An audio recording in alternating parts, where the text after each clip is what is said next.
Vai, bello.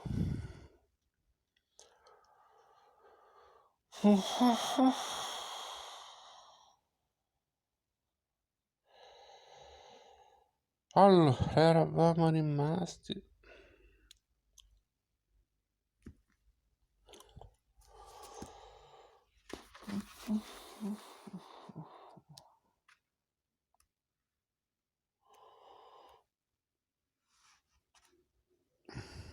a pagina 10. In tutti questi dipinti di destinazione privata, come anche nella delicata Madonna Campori, Correggio elabora i suoi raffinati strumenti di rappresentazione delle emozioni, con attenzione particolare all'infanzia e al rapporto madre-figlio, che costituiranno un leitmotiv della sua opera. Un altro esempio di studio dell'emozione lo troviamo nelle immagini connesse alla passione di Cristo, come il commiato di Cristo dalla madre, un tema apocrifo, raro in pittura, ma presente nei testi devozionali nei quali si dava spazio al dolore di Cristo o agli avvenimenti di Maria. Correggio ne dà un'interpretazione essenziale ed efficace, sottolineando l'idea del distacco anche attraverso la partizione simbolica dello sfondo. In quegli stessi anni, forse prima del dicembre 1517, Correggio dipinge per il notaio Melchiorre Fassi la pala con i santi Pietro, Marta, Maddalena e Leonardo.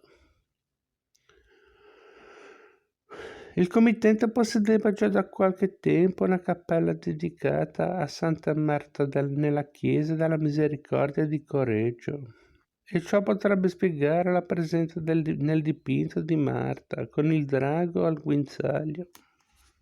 Il drago al guinzaglio. Ma anche della sorella Maddalena, riconoscibile dal vaso d'unguenti. Pietro con le chiavi del paradiso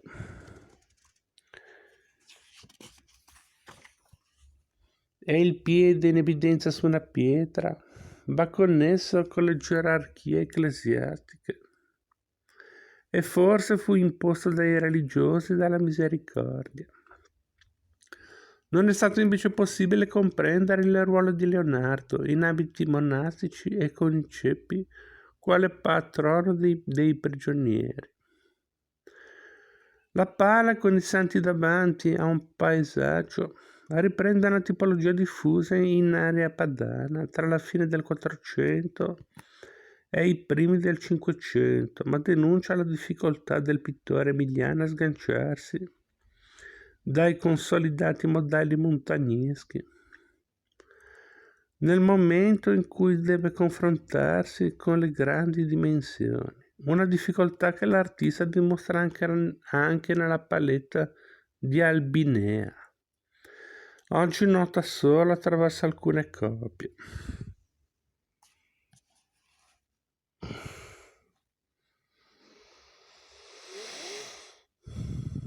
Sul finire di questo periodo giovanile, forse in immediata contemporaneità con i primi impegni parmensi, Correggio affrontò le grandi dimensioni con un piglio sicuramente più organico. Ciò si nota già nella paletta del Noli Me Tangere, opera di destinazione privata realizzata forse per il nobile bolognese Vincenzo Ercolani.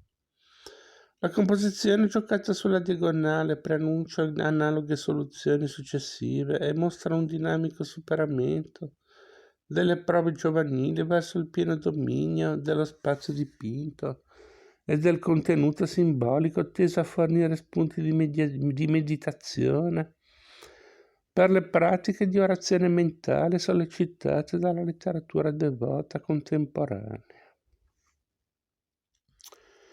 Gesù è reso riconoscibile dall'accenno agli accessori del giardiniere visibile a destra. Osserva intensamente Maddalena, crollata in ginocchio davanti a lui, e le indica il cielo per esortarla all'abbandono delle cose terrene. Lo sguardo di Maddalena denuncia il suo amore, ricordato da varie fonti apocrife, mentre il corpo di Cristo in evidenza nella sua perfezione acquista un valore eucaristico. Il riferimento alla resurrezione, infine, oltre che dall'assenza delle piaghe e della passione, viene sottolineato dalla natura rigogliosa, che sembra ripresa da un dipinto veneto, ma che nello stesso tempo è antico simbolo di vita.